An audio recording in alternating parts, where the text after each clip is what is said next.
Assalamualaikum warahmatullahi wabarakatuh. Nama saya Nisha Syakia Putri. Perkenalkan, nama saya Suci Nur Hamidah. Perkenalkan, nama saya Muna Muslim. Perkenalkan, nama saya Rangga Darmawan. Di sini saya selaku moderator dari kelompok 5. Kami akan menjelaskan hak asasi manusia terhadap kebebasan berpendapat. Yang pertama, apa itu HAM? HAM merupakan seperangkat hak yang melekat pada hakikat dan keberadaan manusia sebagai makhluk Tuhan yang Maha Esa dan merupakan anugerah yang wajib dihormati, dijunjung tinggi dan dilindungi negara, hukum, pemerintah, dan setiap orang demi kehormatan serta pelindungan harkat dan martabat manusia. Selanjutnya, apa itu hak kebebasan? Hak kebebasan merupakan kemerdekaan bagi seseorang untuk mengeluarkan ide atau gagasan tentang sesuatu. Tentunya sebagai manusia, kita pasti memiliki hak asasi manusia kita sendiri. Kita bebas mengeluarkan pendapat, ide, atau gagasan yang menurut kita bahwa hal ini kita harus berpendapat. HAM dalam kebebasan berpendapat. Di era Presiden Joko Widodo mengalami penyempitan ekspresi publik. Hal ini terjadi dari kebijakan pemerintah yang diambil seperti dalam isu Papua, kekerasan dan intimidasi kepada demonstran, penyempitan kebebasan akademik hingga pemberangsuran serikat buruh. Poin yang kedua yaitu ada kebebasan pendapat di muka umum diatur dalam Undang-Undang Nomor 9 Tahun 1998. Penjelasan yang kedua yaitu kita merdeka dalam menyampaikan pendapat di muka umum, artinya pendapat aspirasi kita merasakan bertentangan, tidak ada salahnya kita memberikan argumentatif, baik itu melalui tulisan atau di muka umum seperti demonstran, unjuk rasa. Menjamin bahwa setiap orang memiliki kebebasan untuk mempunyai, mengeluarkan dan menyebarluaskan pendapat sesuai hati nuraninya secara lisan dan atau tulisan melalui media cetak maupun elektronik dengan memperhatikan nilai-nilai agama, kesusilaan, ketertiban, kepentingan umum, dan keutuhan bangsa. Penjelasan 4. Deklarasi Umum Hak Asasi Manusia mengakui adanya pembatasan terhadap kebebasan yang dijamin oleh Deklarasi Umum Hak Asasi Manusia sendiri dengan persyaratan yang harus diakomodir. Pembatasan kebebasan yang ditetapkan undang-undang tujuannya semata-mata untuk menjamin pengakuan serta penghormatan yang tepat terhadap hak dan kebebasan orang lain. Peran Komnas HAM dalam melindungi warga negara. Apa itu Komnas HAM? Lembaga mandiri yang kedudukannya singkat dengan lembaga negara lainnya, berfungsi melaksanakan pengkajian, penelitian, penyuluhan, pemantauan, dan mediasi hak asasi manusia.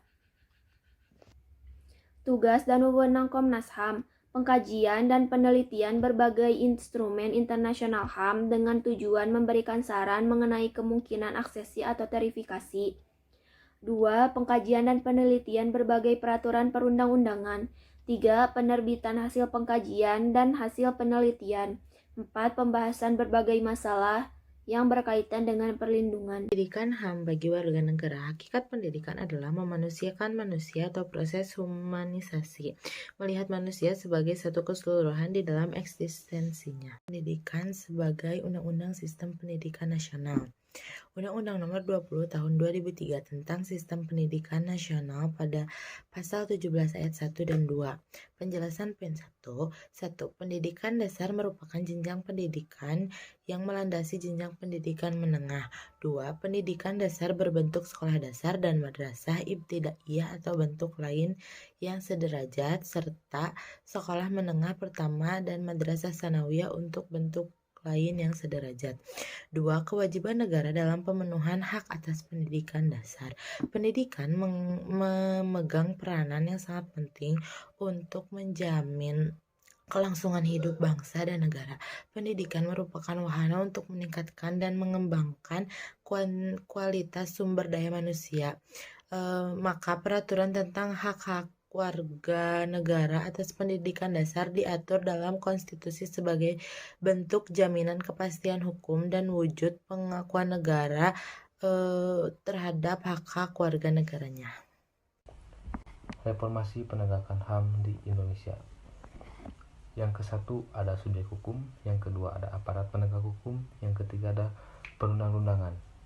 Penjelasan 1. Subjek hukum. Dalam hal ini, subjek hukum adalah segala sesuatu yang mampu mendukung hak dan kewajiban. Yang kedua, aparat penegak hukum. Aparat penegak hukum dalam praktik penegakan hukum seringkali yang melakukan pelanggaran terhadap hukum itu adalah pihak yang mengerti hukum. 4. Peraturan perundang-undangan. Berdasarkan Undang-Undang Nomor 12 Tahun 2012 tentang pembentukan peraturan perundang-undangan, pelanggaran HAM adalah setiap perbuatan seseorang atau kelompok orang, termasuk aparat negara, baik disengaja ataupun tidak disengaja, atau kelalaian yang secara hukum mengurangi, menghalangi, membatasi, dan mencabut HAM seseorang atau kelompok orang yang dijamin oleh undang-undang dan tidak didapatkan atau dikhawatirkan tidak akan memperoleh penyelesaian hukum yang berlaku. Komnas HAM mencatat sepanjang tahun 2020 sampai 2021 terdapat 44 kasus terkait kebebasan berpendapat dan berekspresi.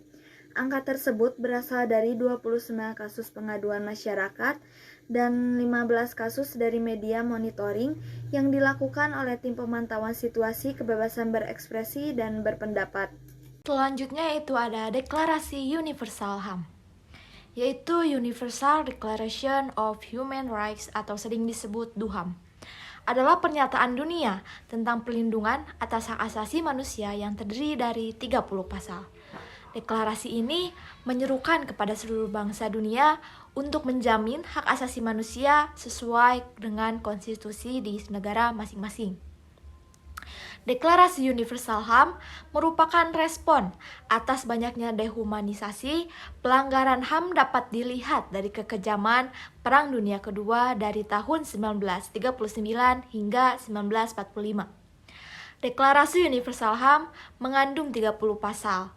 DUHAM menjadi standar umum keberhasilan semua bangsa dan negara agar setiap orang dan badan dalam masyarakat senantiasa mengingat deklarasi yang mencangkup.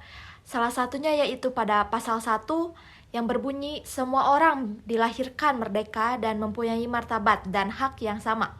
Mereka dikaruniai akal dan hati nurani dan hendaknya bergaul satu sama lain dalam persaudaraan. Kesimpulannya yaitu hak asasi manusia pasti dimiliki setiap orang manusia.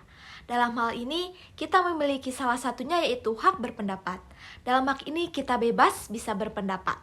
Dalam HAM ada peran Komnas HAM dalam melindungi warga negara, ada pendidikan HAM bagi warga negara, ada penegak HAM, ada pelanggaran penegak HAM, dan juga deklarasi HAM. Terima kasih, sekian dari kelompok kami. Wassalamualaikum warahmatullahi wabarakatuh.